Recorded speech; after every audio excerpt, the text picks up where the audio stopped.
আসসালামু আলাইকুম সবাইকে। সবাই কেমন আছেন? আশা করছি সবাই ভালো আছেন। আলহামদুলিল্লাহ আমিও ভালো আছি।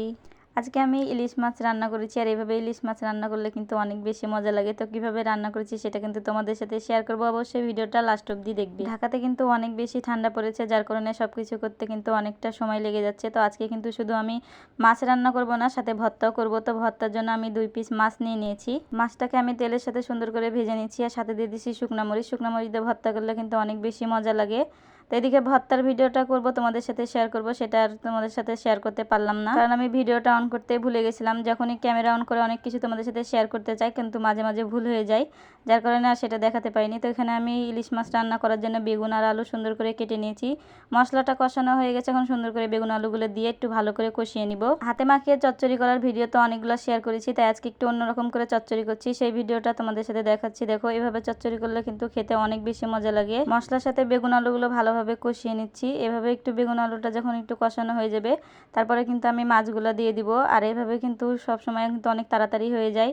তো ভালোভাবে কষানো হয়ে গেছে, এখন আমি মাছগুলো দিয়ে দিচ্ছি। আর এই মাছগুলো কিন্তু অনেক বেশি সেন্ট ছিল আর খেতেও কিন্তু অনেক বেশি মজা। মাছগুলো দিয়ে দিয়েছি, এখন ভালোভাবে একটু নাড়াচাড়া করে নিব। এখন কিন্তু আর বেশি নাড়াচাড়া করা যাবে না, তাহলে মাছগুলো ভেঙে যাবে, কারণ ইলিশ মাছ কিন্তু একটু নরম হয়। চচ্চড়ির ক্ষেত্রে কিন্তু মাছগুলো আমি সবসময়তেই নিচে দেই, তাহলে একটু পোড়া পোড়া হলে খেতে অনেক বেশি মজা লাগে। মাছ দিয়ে সবজির সাথে ভালোভাবে মিশিয়ে নিচ্ছি, তাহলে মশলাগুলো মাছের সাথে লেগে যাবে, তাহলে কিন্তু অনেক বেশি ভালো লাগবে। না হলে কিন্তু মশলাগুলো যদি না মিশে তখন কিন্তু ভালো লাগবে না। এখন ভালোভাবে সবকিছু কষানো হয়ে গেছে, তো আমি একটু পানি দিয়ে দিলাম। এখানে অল্প পরিমাণে পানি দিয়েছি, তার মাছগুলো নিচে দিয়ে দিয়েছি। এখন উপর থেকে পানি দিয়ে ভালোভাবে এখন ঢাকনা দিয়ে ঢেকে নিব। ঢাকনা দিয়ে কিছুক্ষণ ঢেকে দেওয়ার পরেই কিন্তু দেখো বলক চলে এসেছে, কারণ পানির পরিমাণ কম দিলে কিন্তু তাড়াতাড়ি হয়ে যায়। এখানে কিন্তু কালারটা অনেকটা চেঞ্জ হয়ে গেছে আর দেখে কিন্তু অনেক বেশি সুন্দর লাগছে। তেল কিন্তু চারি সাইড দিয়ে ছেড়ে দিয়েছে। তো আমি এখন একটু ভালোভাবে নাড়াচাড়া করে দিচ্ছি। এই পর্যায়ে তরকারি থেকে এমন ইলিশ মাছের ফ্লেভার আসছে যে ঘরটা একদম মোমো করছে। তো উপর থেকে আমি একটু কাঁচা ধনের পাতা ছিটিয়ে দিচ্ছি।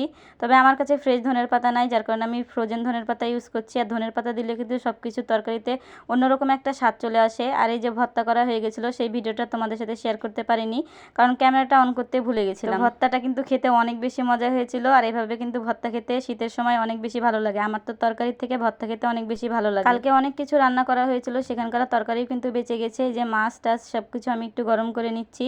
আর কালকের মাছ ভুনাটা কিন্তু অনেক বেশি মজা হয়েছিল। তোমরা কিন্তু কালার দেখে অনেক সুন্দর সুন্দর কমেন্ট করেছো, এই জন্য তোমাদেরকে অসংখ্য ধন্যবাদ। আমি ভালোভাবে সবকিছু একটু গরম করে নিচ্ছি। তার সাথে যে চিংড়ি মাছ রান্না করেছিলাম পালং শাক দিয়ে, এই তরকারিটাও আছে, কারণ আমরা দুইজন মানুষ, অনেক কিছু রান্না করলে কিন্তু সবকিছুই থেকে যায়।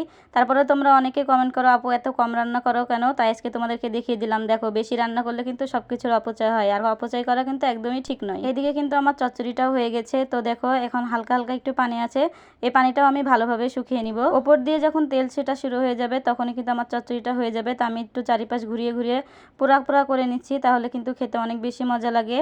আর যেহেতু গ্যাসের চুলায় তো চারি সাইড ঘুরিয়ে ঘুরিয়ে না দিলে পুরো পুরো হবে না, তো আমি এদিকে ঘুরিয়ে ঘুরিয়ে দিচ্ছি। আর তোমাদেরকে কাছ থেকে একটু দেখিয়ে দিচ্ছি, দেখো কতটা বেশি লোভনীয় হয়েছে।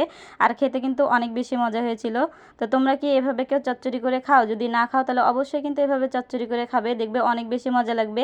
আর ইলিশ মাছ দিয়ে কিন্তু যে কোনো খাবার খেলে অনেক বেশি মজা লাগে, তবে আমার কাছে মনে হয় বেগুন আলুর সাথে ইলিশ মাছ খেলে অনেক বেশি মজা লাগে। আর ইলিশ মাছ পছন্দ করে না এমন তো মানুষ খুঁজে পাওয়া যাবে না, তবে আমার খুব একটা পছন্দ না, কারণ ইলিশ মাছে অনেক পরিমাণে কাটা। দেখো, আমার চচ্চড়িটা কিন্তু হয়ে গেছে। আর কালারটা তোমাদেরকে আরও কাছ থেকে দেখিয়ে দিচ্ছি, একদম পোড়া পোড়া হয়ে গেছে। আর খেতে কিন্তু অনেক বেশি মজা হয়েছিল। তো সবাই ভালো থাকবে, আল্লাহ হাফেজ।